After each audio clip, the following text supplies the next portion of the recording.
Thank you, Abuna. And we're going to talk about, actually, we found 7 challenges. So the first challenge that we talked about is loss of technology. We have a lot that is available to us. El church is open, we have a lot of service, and at the same time we've got the internet and we have the TV, and there's an awful lot of facilities available to us. And that, unfortunately, sometimes takes our time, and we are challenged. So our solution really is to try and focus more on our spiritual life, and rather than be distracted by all the media or the media that surround us. The second challenge was time pressure. There's a lot to do, and there's a lot of commitment that is challenging us. So our solution is to make a priority list. So by prioritizing التايم بتاعنا, we can actually schedule our spiritual time commitment in there. And the other very important point is to start our day with a spiritual prayer and our spiritual commitment to God. And that way we can have a good beginning and we can have control over our day. The third challenge is knowledge. We are very knowledgeable people. We know a lot about the church dogma, we know a lot about our church, and sometimes from our knowledge we also don't apply what we've learned. So the solution is perhaps to start with sort of the application. We need to sacrifice our time, and TV, CTV, and all the other TVs that are good things to have in our life, and they keep our mind occupied, but at the same time, the knowledge needs to be applied. So by perhaps starting with one commitment, we can apply what we've learned. The fourth challenge is our uncontrolled social activities in life. So as a lot of the women in our group said, we have showers and we have salat tisht and we have weddings and we have birthdays and baptisms and so on. And the materialistic life takes us away from our spiritual life. So we're shopping and we're looking for things, and we take more time planning things than planning our spiritual role in life. So the solution is we must limit our social life and perhaps just attend maybe one out of many, or simply send a gift and not necessarily attend all the social activities. Our sixth is an important one, and it's our ego, the self. إن الواحد حاسس بذاته, أو إن إحنا we are serving because it's important, or because it makes us look good, or because, you know, my image is going to be important. And we forget that our target is Jesus Christ. So the solution is to impress Jesus Christ. And the solution is to have a good spiritual guidance by confessions and repentance, and to be always putting Jesus first in our service and in our life. The fifth challenge is sort of, somebody called it the split of personality in service, or sort of the old school thinking in service. And what is meant by that is sometimes we learned a certain way, things, the hymns and the dogma and the life in church, and we want to transfer that over to our children. So when we do that, what we're doing is we want them to be a copy of us. So the solution is we need to get out of the box and become more modern with the children. And as Jesus did not come to Jesus didn't apply the old school, but he came to complete it. And as a result, we need to use their knowledge, we need to use their ability and talents in order to make them grow spiritually. They are the next generation, they are the future of our church. So the spirit of cooperation with the children is very important and we need to pray for it. 6 is discouragement of the servant. Sometimes we don't see the fruits right away, and we're discouraged by maybe the behavior or the attendance. So some of the solutions is to do more outreach, to communicate better with the children, and to be generous in our church, in our service. To have a dialogue. It's not a monologue. We're not there to just give them a lesson and that's it. We're there to communicate with them and give and take. So they have a role to play and we have a role to play. But if it's only focused by the servants, then the children don't get a lot out of it. And the last point, the 7th point, is the double standard. We were talking about the way sometimes we are outside in the world and the way we are as servants in the church, and it would be something in society and something else in our service. So the solution to that is, this is, as Abuna told us, this makes our service very difficult. So it's very important that we are inside and outside in the church and in society as one spirit and one personality, and that personality is full of Jesus Christ and is focusing on Jesus Christ and focusing on being spiritually rich. Thank you.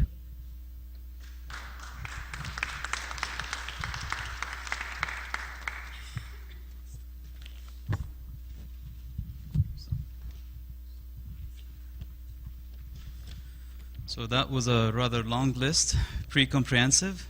We only worked on one challenge, teenagers. So that took most of our time, as you can imagine. Yes, as teenagers is a family problem in general, and how it produces problems later in life. We actually had one particular example that we used, and the person we talked about was in their 20s, but all the problems started as a teenager. And we talked about the age.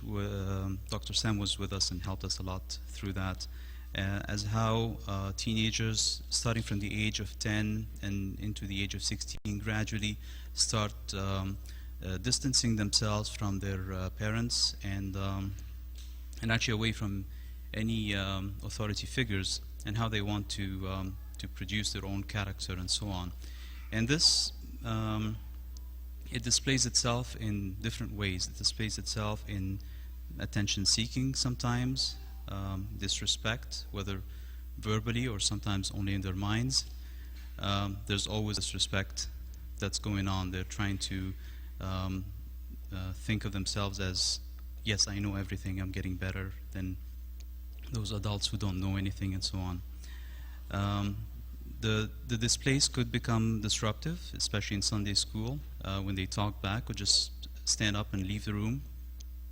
It could get even worse when we have people who would resort to vandalism. They would go around and, say, for example, damage the drywall in church and so on.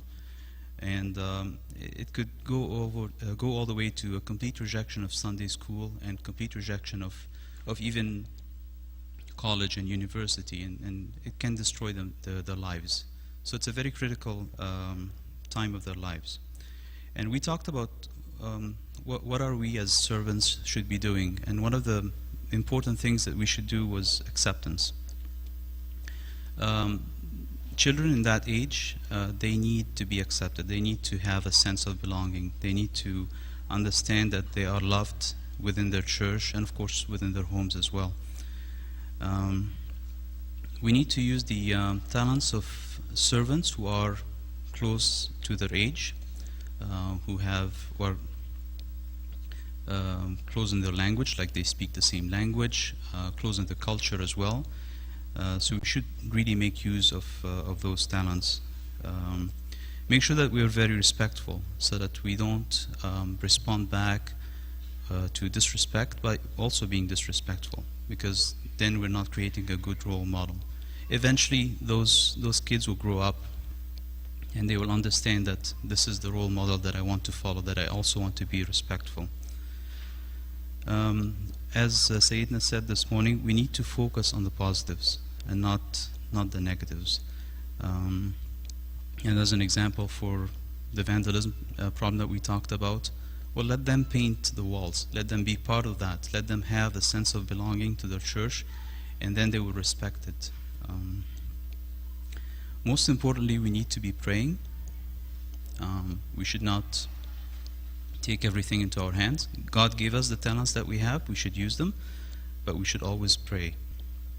And we should use Jesus as an example. Jesus went to the Samaritan woman, and he did not wait for her to come to him. So he went over all the way to her, did not focus on the negatives, and he gave her the river of life. And he also sat down with the sinners and did not shy away from that. So we should, if it takes us a little bit away from our comfort zone to go out with the kids, and if they want to go to Tim Hortons, we want to go with them, that's fine. If today we're not going to be able to give the lesson that we have spent hours preparing, and we end up talking about a subject that is of interest to them, then we should do that, because the person is more important than the subject. That's what we're here for. That's what Jesus came for. So finally, we should all just re-examine our assumptions and focus on love and understanding, so we can respond and act appropriately to the behavior of the kids around us. Thank you.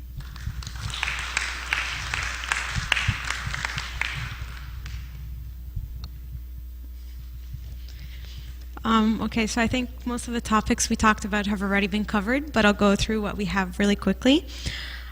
So we first started by talking about how to be a role model and how being a servant is not just during service, and it's a 24-hour image that you have to keep in order for your service to be successful.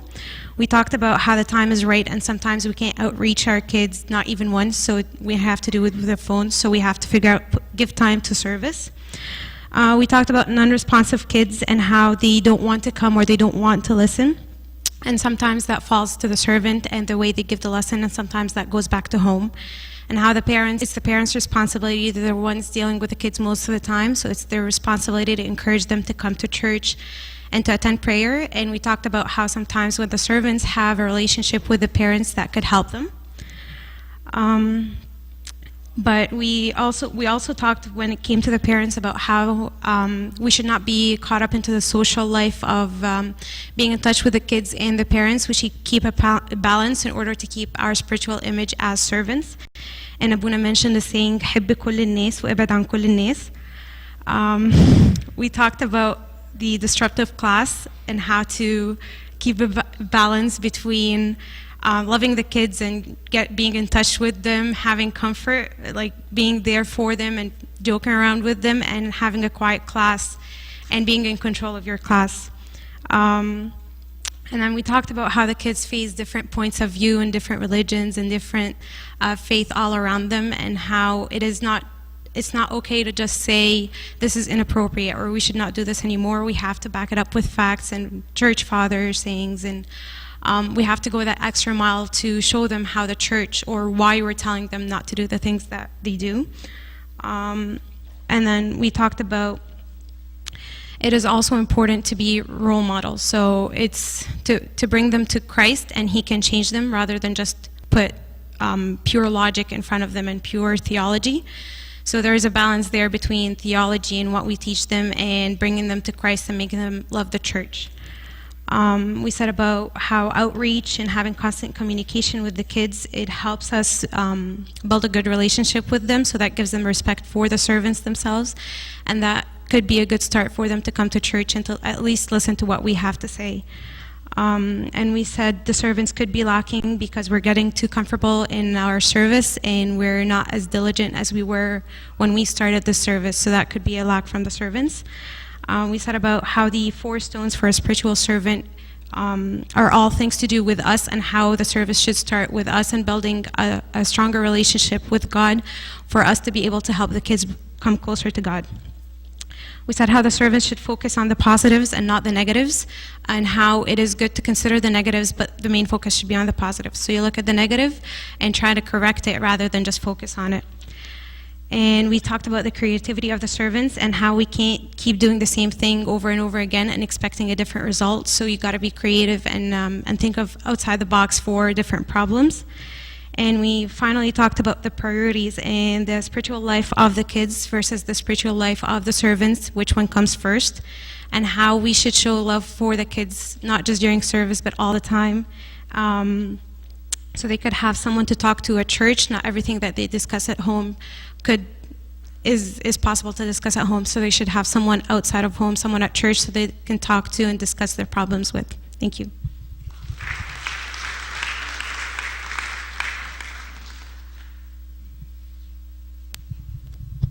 It's a repetition of what have been said already.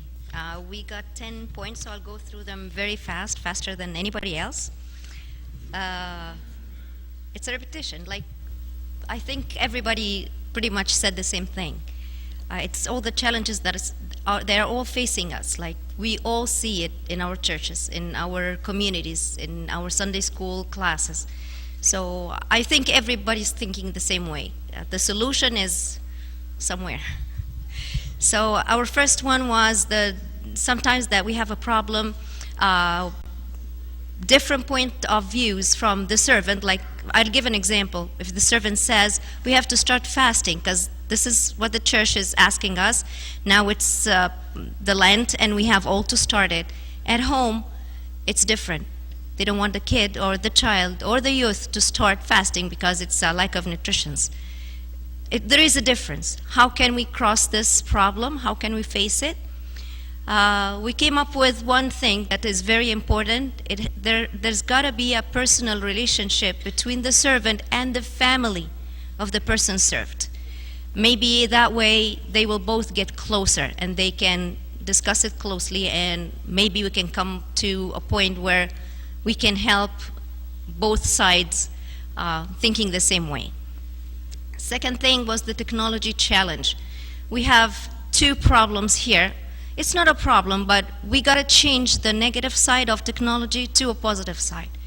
Sometimes we face children coming to our Sunday classes with their iPads, iPhones, a lot of devices. A lot of servants suggested that we better collect them at the beginning of the class, put them on the table until we're done. This is a challenge that we're all facing, even in our houses, even at mealtime. But with closer relationship, the kids are going to accept the decision. In the same time, it's a challenge using technology for the servant themselves. Some people said that we need to use it positively, see what is there, and try to use it just for the sake to attract the kids' attention, because this is what they see outside.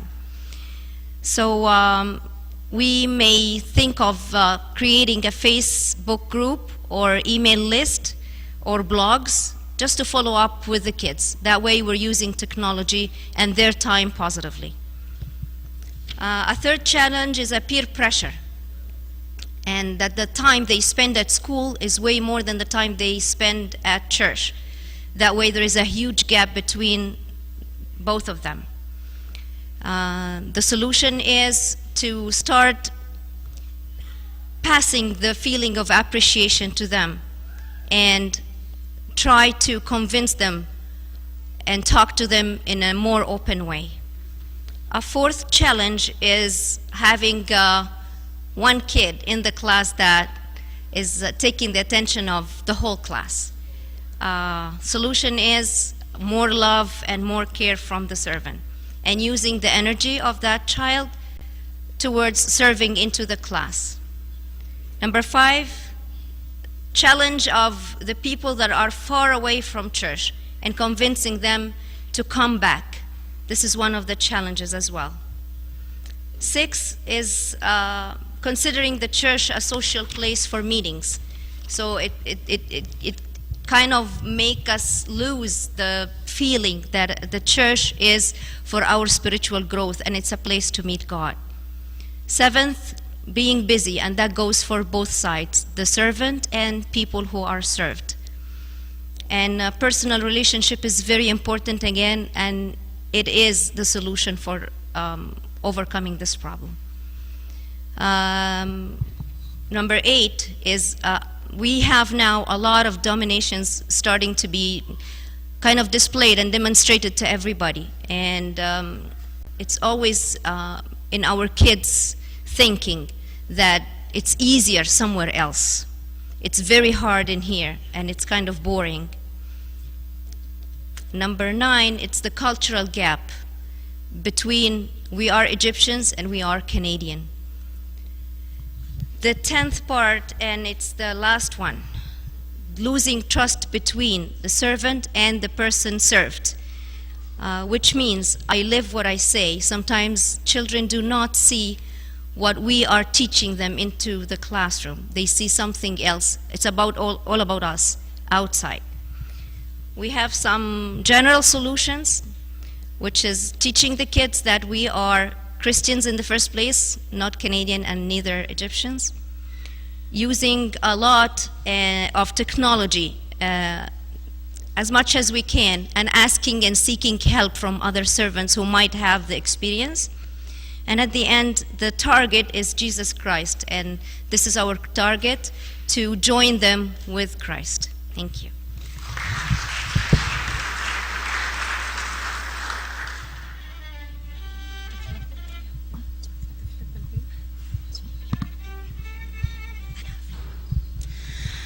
تعالوا كلنا مع بعض نطلب يا رب، مشتاق لعملك فيا، محتاج للمسة قوية. أنا حاسة إن تقريبا 50% بس اللي بنشير في الترانيم، فعايزين كلنا نشير في الترانيم. يا سيدي الحبيب يا نور عمري، آتي إليك يا ربي فانهضني،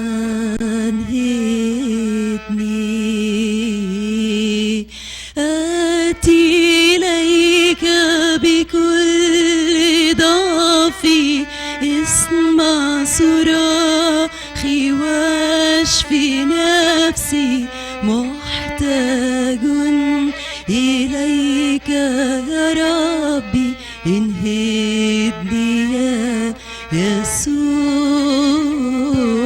انهضني يا يسوع، آتي إليك بكل ضعفي، اسمع صراخي واشفي نفسي، محتاج إليك يا ربي، انهضني يا يسوع، انهضني يا يسوع، مشتاق لعملك فيا، محتاج للمسة قوية، مشتاق لعملك فيا، محتاج للمسة قوية، انهضني يا يسوع، انهضني يا يسوع، انهضني يا يسوع، مشتاق لعملك فيا، محتاج للمسة قوية، مشتاق لعملك فيا، محتاج للمسة قوية، انهضني يا يسوع، انهضني يا يسوع، بحبك العجيب ألهب قلبي، فأشبع قلبي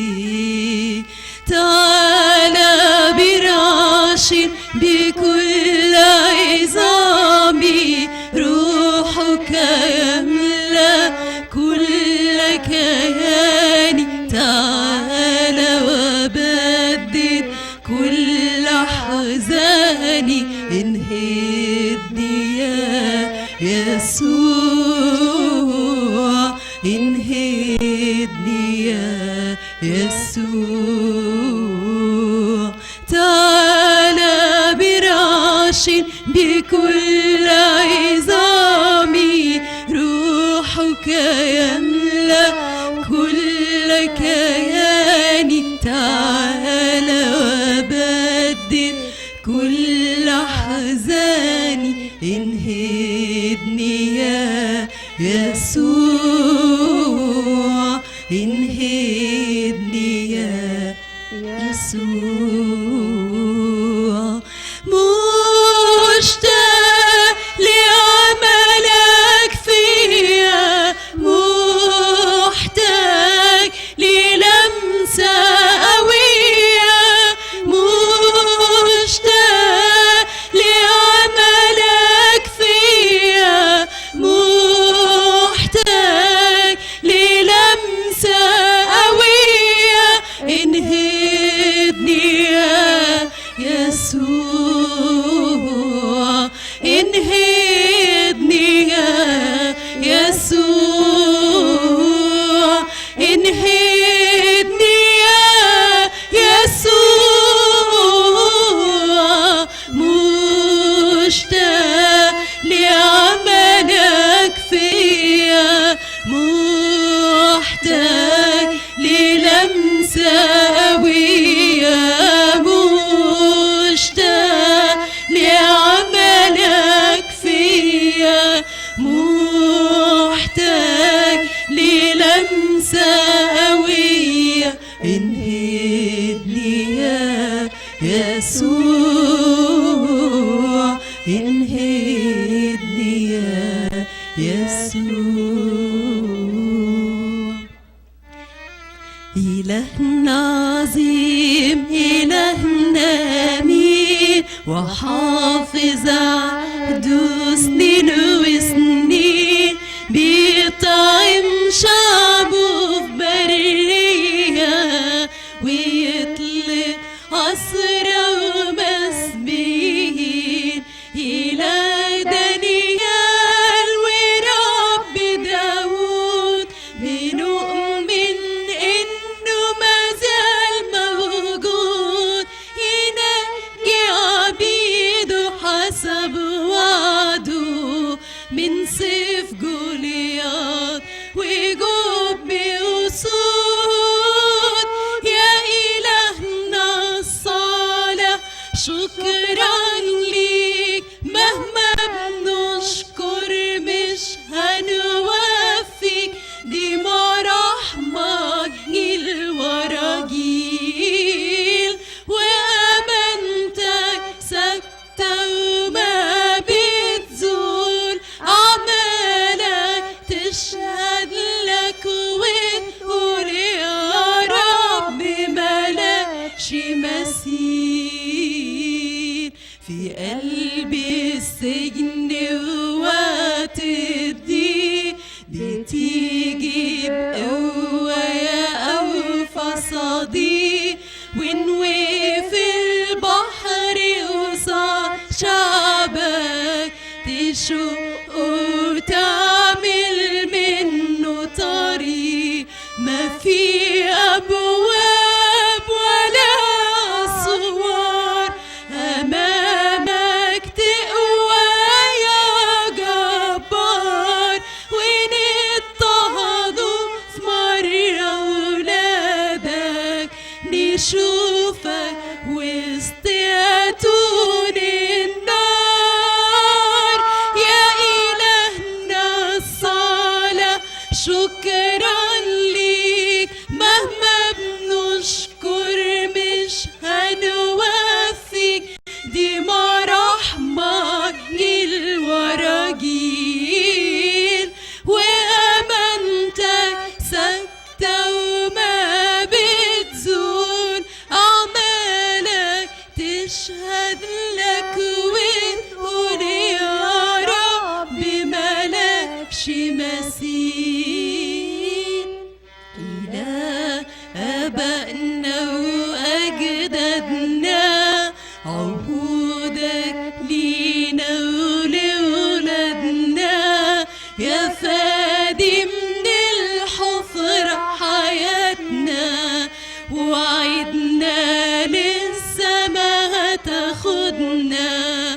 بنعلن إني منا فيك، وإن يوم أنكرنا وصاح الدين بنظرة حب تدوبنا ونرجع تاني توبة إليك يا إلهنا الصالح.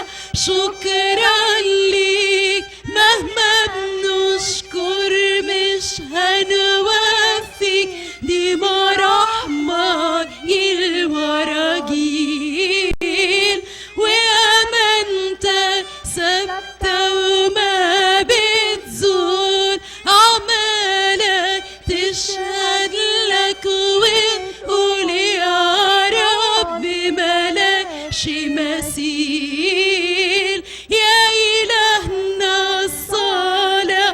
شكرا ليك مهما بنشكر مش هنوفي، دي مراحمك جيل ورا جيل، وأمانتك ثابتة وما بتزول، أعمالك تشهد لك ونقول يا رب ملكش مثيل.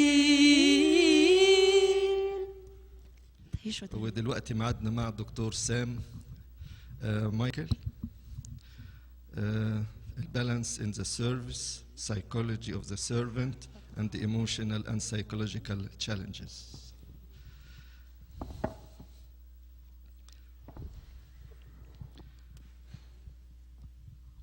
Here and giving me an opportunity to share some material with you that I hope will be of some guidance and assistance to you. I have 3 parts to what I'll do. The first part is going to call on you to really think deeply about your experience as servant, and I'm going to give you some questions to consider. We'll watch a very short video of about 20 minutes. It's not of a servant per se, but it's of a teacher and a student. I think many of the lessons and the points that are illustrated in that video have a great deal of applicability to the call of the servant. And then if there is time, then the final part will be to talk a little bit about how you maintain psychological health in your own life, because that's so very important, again, when we're called to serve others, to ensure that we are well grounded in who we are spiritually, who we are emotionally, who we are physically. To begin with, I want you to just take a few minutes and to reflect on your decision to assume the role of church servant. I'd like you to try to identify 5 reasons that you offer your time and your energy to this role. If you don't have 5, that's fine. Identify 2, 3, whatever makes sense to you. So just think about that for a minute. If you want, write it down. It can be helpful to go back to when you were first asked or when you first put your name forward to assume the role of servant. What is it that called you to that form of service in the church? Okay? People have some ideas in their mind? Okay. Now I want you to take the reasons that you've identified and rank order them, with 1 being the most important. Okay? What's the most important reason that you chose to assume the role of servant in the church? What's the second most important reason to you? What's the third most important reason?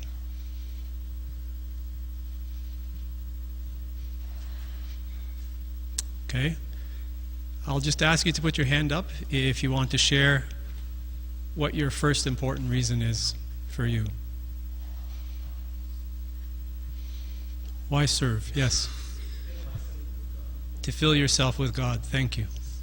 Yes. It's an expression of your love of God. Okay. Give back as you've taken. Okay. Yes. To share the joy of God with others. Very good. Anyone else? Okay.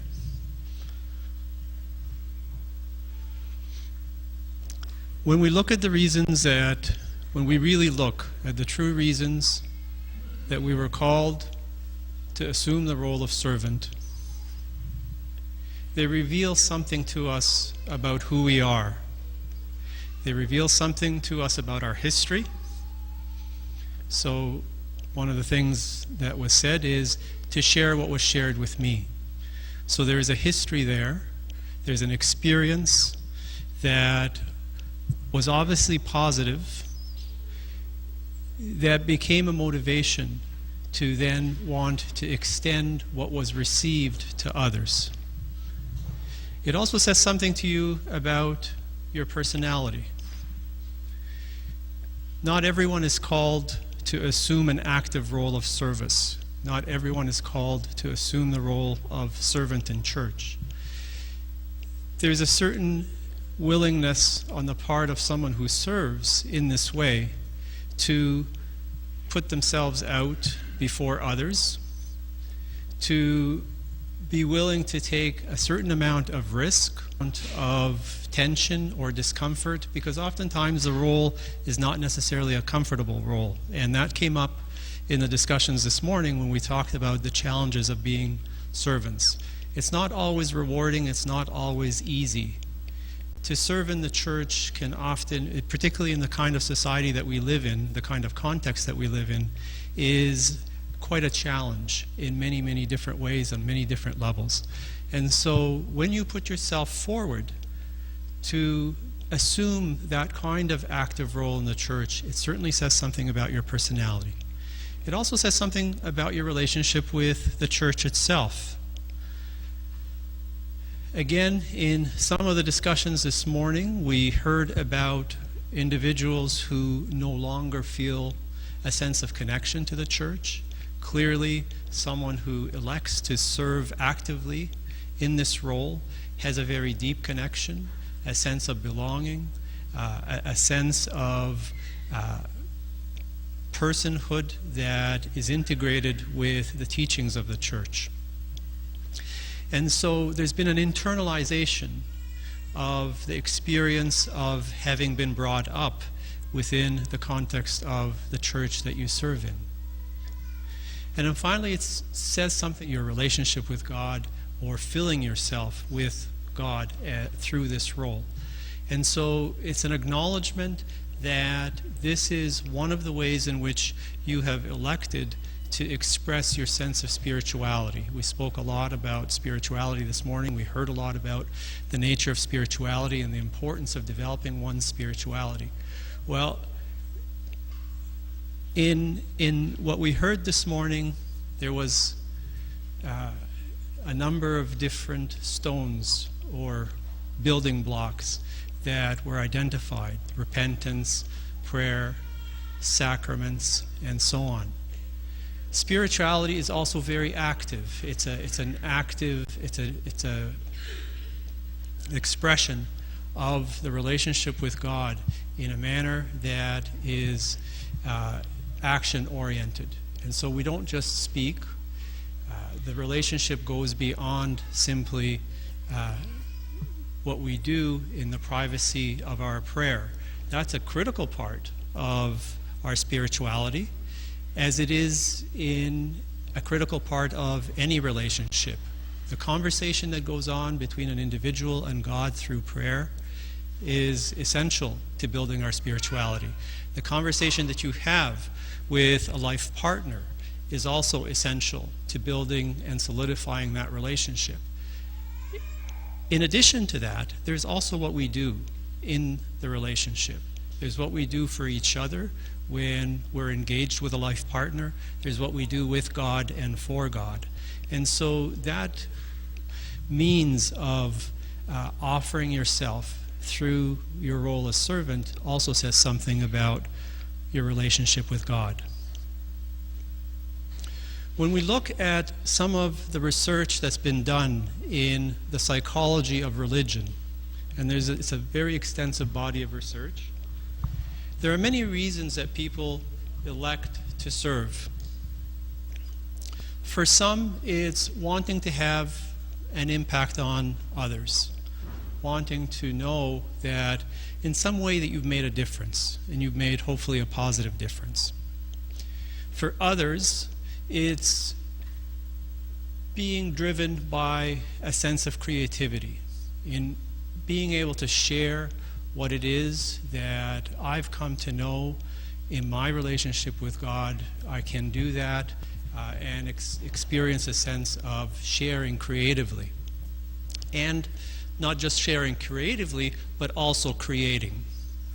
And because there is in some theological traditions, there is the idea of being a co-creator with God. In other words, when a parent, or for example, when a parent raises a child, you do that not only as an individual human being, but you do that with the help of God, you do that with the guidance of God, and the person that eventually emerges through the development of that child has been co-created. God gave the gift of life to that individual, but God also gave us the capacity, the ability, the creativity to be able to guide and nurture and feed that child into a full developed human being. For others, service seems to be driven by a desire to connect, a need to belong, and to feel a sense of significance in the larger group. There's also that sense of identification that comes with the struggle of the youth that you serve, the confusion that they experience, the questions that they have. Sometimes we are called to serve in this role because in some ways we're reminded of the very challenges that we faced when we were that age. And we hope to offer something that can help steer the individual through that fairly difficult part of human development.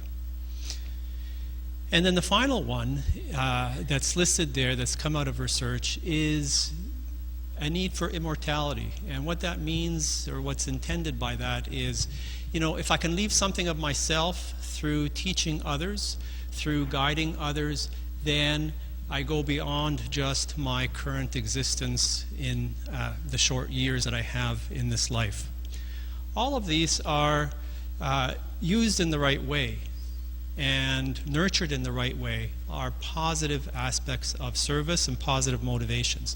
However, there's some problematic reasons sometimes that draw people to the role of servant in a church.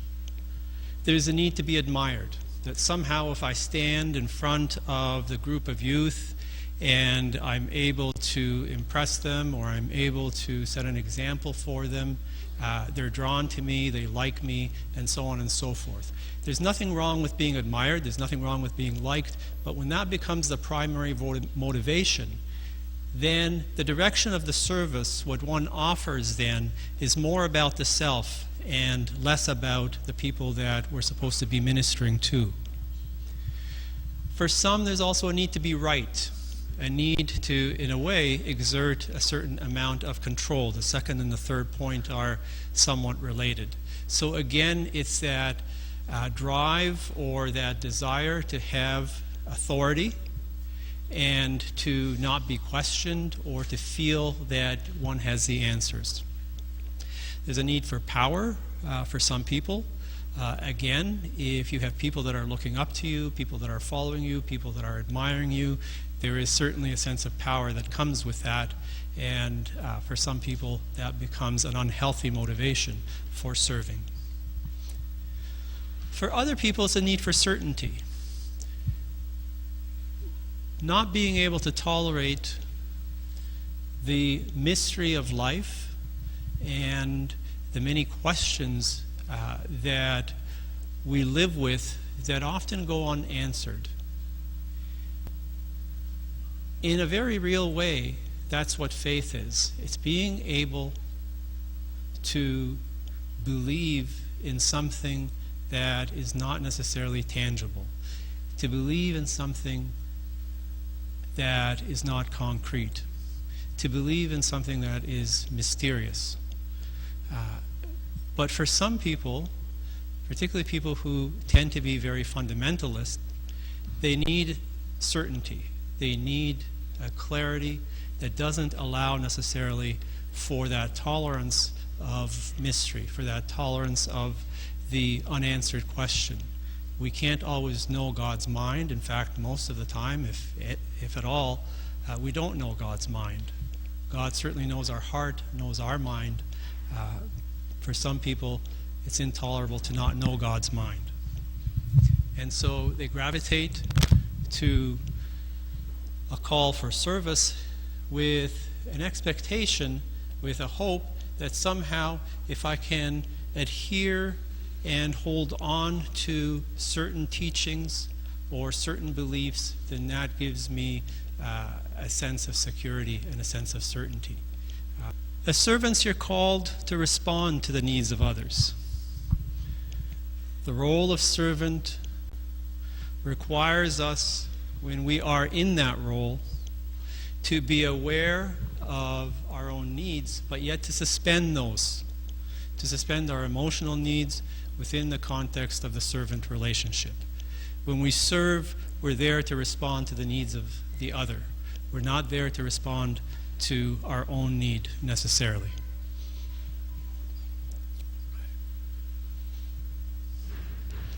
There are many roles that fall into the category of servant. There's servant as teacher. You teach the lessons that you're bringing to the youth that you serve. There is a role of servant as a spiritual guide. You offer that guidance. You help and stand with the individual when they are in a state of uncertainty or a state of confusion spiritually. There is the role of servant as mentor.